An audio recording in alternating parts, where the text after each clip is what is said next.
Let's get on to other stories because the Central Gonja District is yet to fix the partially collapsed Chama bridge 3 days after it claimed the life of a pregnant woman during a heavy downpour.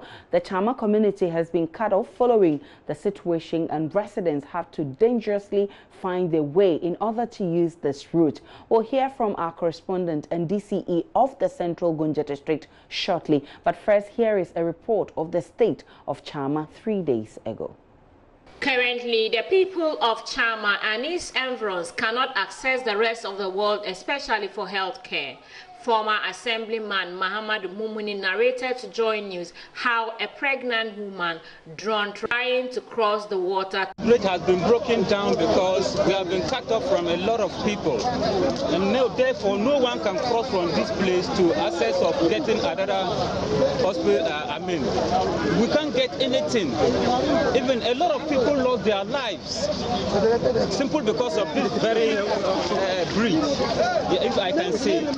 About 2 days ago, a motor rider was carrying a pregnant woman to a nearby community for health delivery. Due to that, they fall under the distance and they both lost their lives.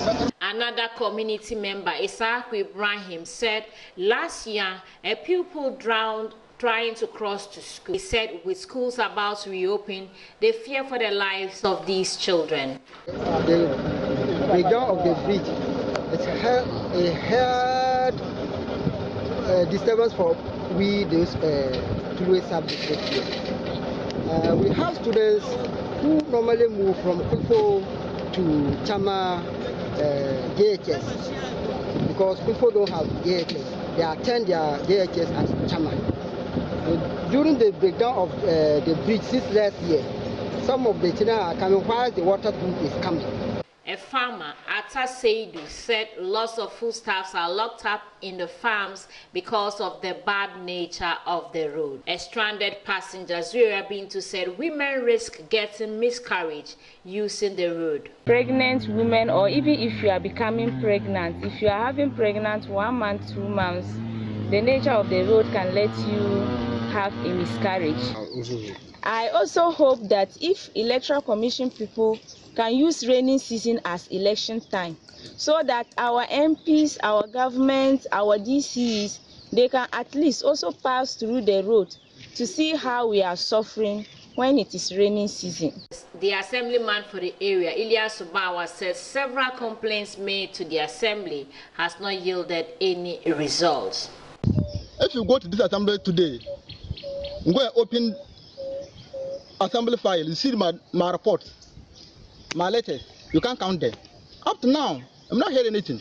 Even though the roads are in a deplorable shape, it is the least of their concerns. Last week, the community members mobilized resources and brought in logs from Chama to reconstruct the build, but that effort has been swept away by heavy rain. The people are appealing to government to come to their aid. For JoyNews, Martina Bugri reporting for Chama in the Central Gonja District of the Northern Region.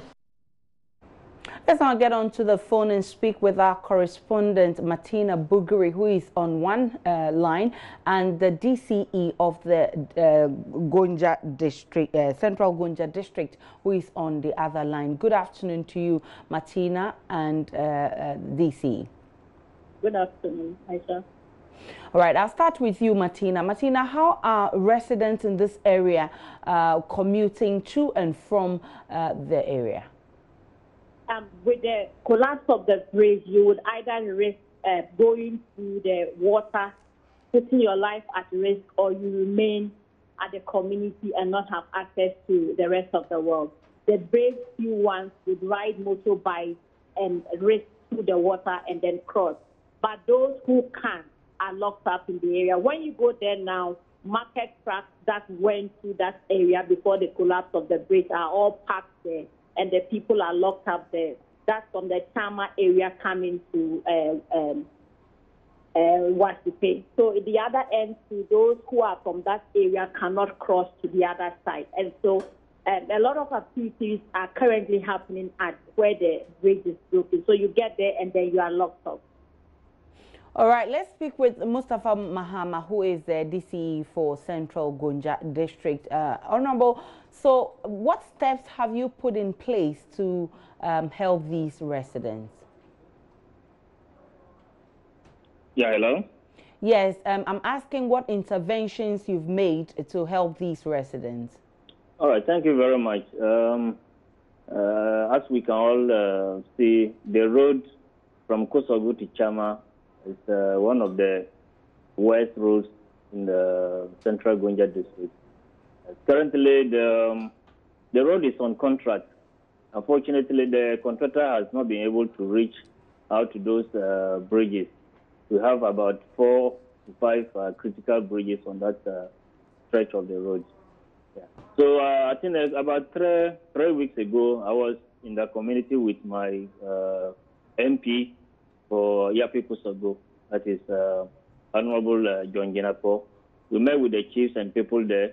We went with the contractor to reassure them that the road will be done. It was just after we left due to the heavy rains that I got a call that about 2 or 3 of those bridges collapsed. You can see this one is the worst hit. Yeah.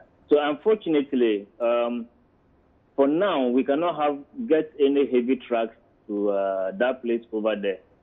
I spoke with the contractor, I spoke with the feeder roads for options.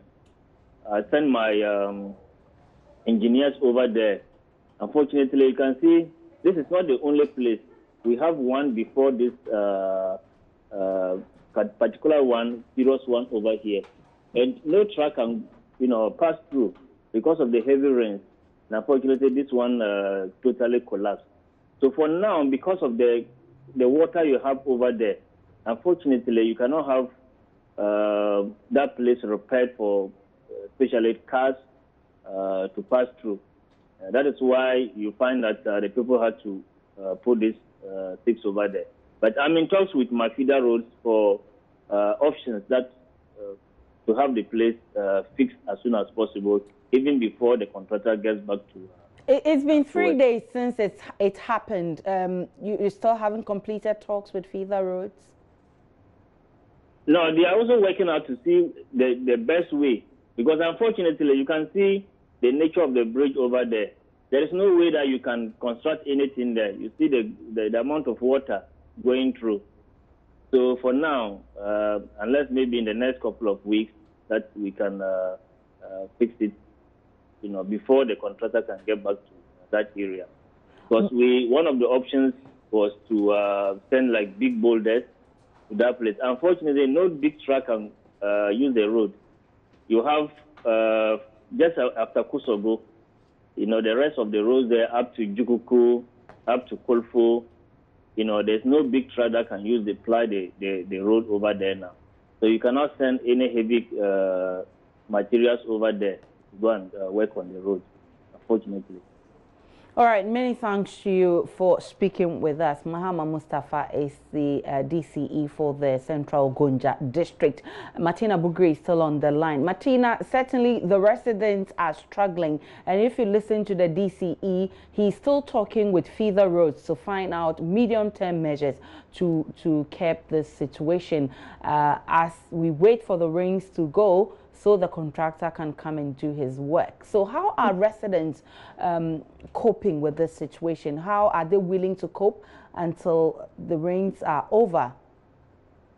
Now, Isa, if you listen to the residents, it is not a new thing. The roads have been in that shape for a long time, and when the rains come, they are cut off. It is not something new. The only difference is that this time the bridge is broken, but in the past, it overfloods, and so you don't know the bearings. People are unable to fly the route. And so it's not just now, it is something that has been in existence for long, and that's why they are calling this time that something needs to be done. But until they move in to help them, they can really not move out of the area or go into the area. All right, many thanks to you, Martina Bugri. We'll be following up on this story to the last minute.